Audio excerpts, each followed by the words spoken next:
the fourth day of the storm as the rally moves from Jaisalmer to Bikaner. Two special stages today, the long grueling Bad Max, and I stand here bang in the middle of super fast Thar Express. 25 odd extreme cars still remain in the game. And if you think it's gonna get easier from here, you might want to reconsider it, my friend.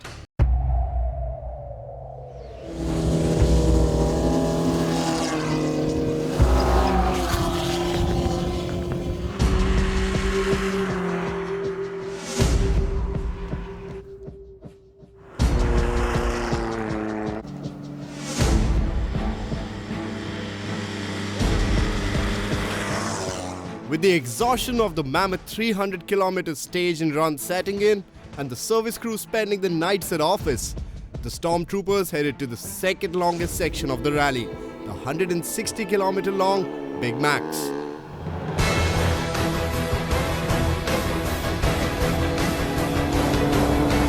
It was very important to preserve the vehicle, which we managed to do it. They're going to get the same challenge as they got in the 300-kilometer stage. This is a 160-kilometer stage. And now it's time to go all out and go for the kill. But again with a lot of surface variation. It is continuously changing. Before you realize, the next type of terrain is already there. The start is grit very fast. Goes into a riverbed. And that too a riverbed with sheetrock. You make one wrong move and slide into the sheetrock, and that's the end of the rally for you. Absolutely flat out on a hard terrain, and you take a right-hander or a left-hander, and it is absolutely soft sand, and your car revs goes down. So all who had plans of running through were going to get a surprise, Matt. After dodging the sand traps, the drivers meandered around the Arrow Strait railway track, bang in the middle of the Thar Desert.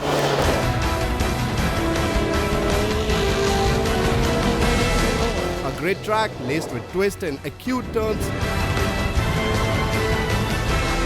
tested both man and machine alike. It's a fast stage. The only spin is that it's very linear. So when the stage doesn't meander too much, you can actually gather a lot of speed. From Jaisalmer to Bikaner, the second stage, that was very nice. We got comfortable with the run in the last 2 days, but today with the sand coming in, it was majorly different. Somehow, the fuel was not getting into the car, it was losing out, so we had to stop 4-5 times to fix it. Pretty tough one. It had again mix of lots of sand, gravel, everything. We started off in a very positive note, but ended off in a very cautious way. So the trick is that if you can't handle your car at that speed, you're likely to make a mistake. Because one wrong turn at 90 degrees can turtle your car around 2 or 3 times, and that's the end of the event.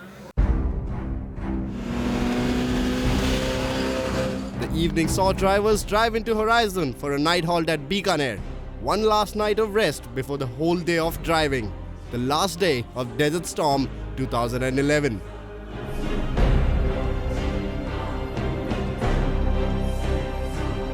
Last day of Desert Storm 2011, and we are moving from Bikaner all the way to New Delhi. 3 special stages today, last one being called the Sting, which takes place at night. Now this is the leg where we're gonna hit some serious dune country. So what are we waiting for? Lights, camera, dune bashing.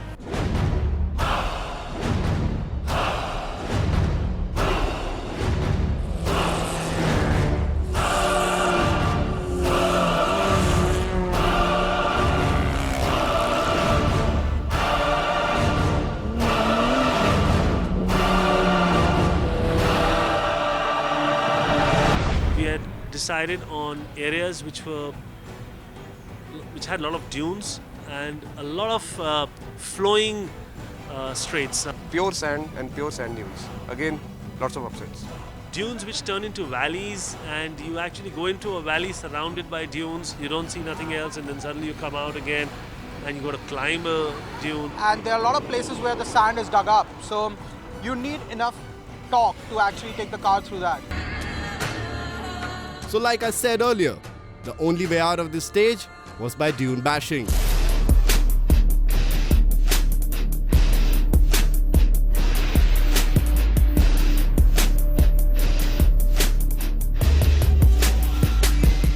desert, the sand dunes, and the riverbed on which we started driving, the car was swaying like a snake. Gypsy is flying around, rolling left, right, jumping around. We had a lot of level ground in which again the stage was very fast. But this stage was fun and games only for a while. Rally leader Bawa got the first-hand experience of how a dune country can be a driver's nightmare. His car got stuck on a dune, which costed him a lot of time, and by the time he got out, he had lost 6 odd places in the rally. Bawa, who was leading, has gone down some places now. His car was stuck for some time. और 8th position में आ गया सीधा ही. We hit the uphill sand dune. We got stuck there. उसमें मेरे कुछ problem आ गया 4x4 में, जिस कारण मेरी गाड़ी स्टक हो गई. मेरे को काफ़ी टाइम लूज कर गया. After tackling the exhaustive dune bashing loops, the stormtroopers headed out for the very last stage of the rally. This was quite literally the sting. The sting. Oh, I can never forget in my entire life that 40 kilometers. The last stage was the sting in the tail. The moment we entered, half a kilometer down the line, and we see two gypsies falling in a pit.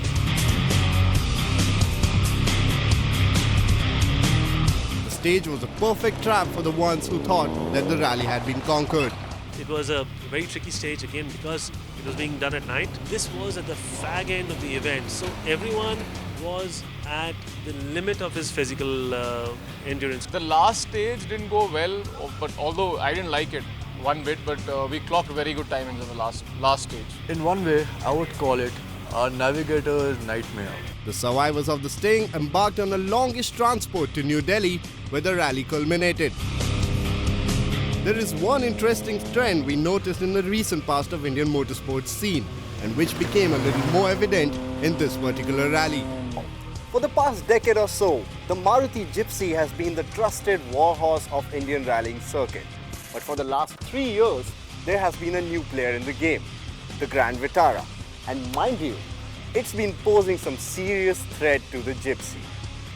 Do we see it as a natural step of evolution as far as the rallying vehicle is concerned? Here's what the competitors and the organizers think. With the emergence of the new age machine, which is the Vitara and the XL7, what we are trying to show is that yes, we have machines which are superior than what this is, and drivers and people who can prepare them and can move to the next level.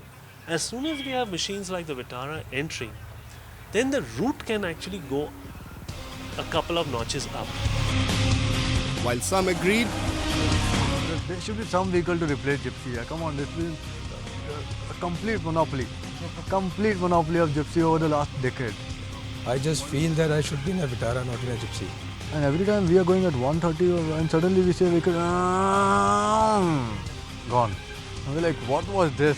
On the GPS in the stage, we were clocking about 187 kilometers per hour on the GPS, so which is unthinkable in the Gypsy. others thought it wasn't economically viable for the Vitara to replace Gypsy in its totality. It's a costly option. Basic Vitara is I think costing about 10 lakhs plus, the V4. So I don't know how many drivers can really buy a Vitara and then make it to rally specs. The Gypsy, I would still say, would last for another 5 or 6 years. The Vitaras, yes, have come in. They are very expensive cars. If I'm looking at a budget of about 2 lakh plus to run an event with the Gypsy, I'm looking at a budget of 5 lakh plus with the Vitara. The people who are participating, they have got more money. They can afford now. Now, where can you get a 4x4 wheeler with 5 lakhs? Nowhere. So that is why Gypsy is here. And Gypsy is the most modifiable thing running in a rally. So probably a better alternative would be to Maruti Udyog Limited to really upgrade the Gypsy as per the international specs. Because Gypsy is a sturdy thing, it's like a mountain goat. The thing is, you don't get spare parts. Like I'm suffering from lack of four-wheel drive. So that is the only thing we have to work out. Otherwise, I think the Vitara is a very tough car and it can handle this terrain.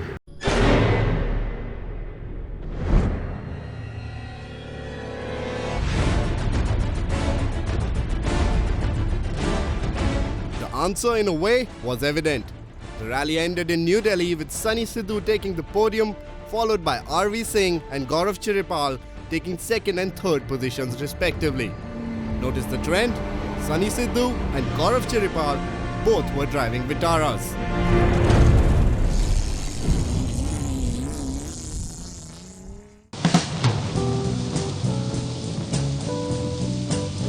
So the Storm 2011 ended. We saw the veterans regain their respect and deserved podium place, while a new race of cars and drivers pushing for the top spots in this juggernaut of an event. Till next year, drive safe, wear your seatbelts, and please honk less. Riders of the storm, into this house we're born.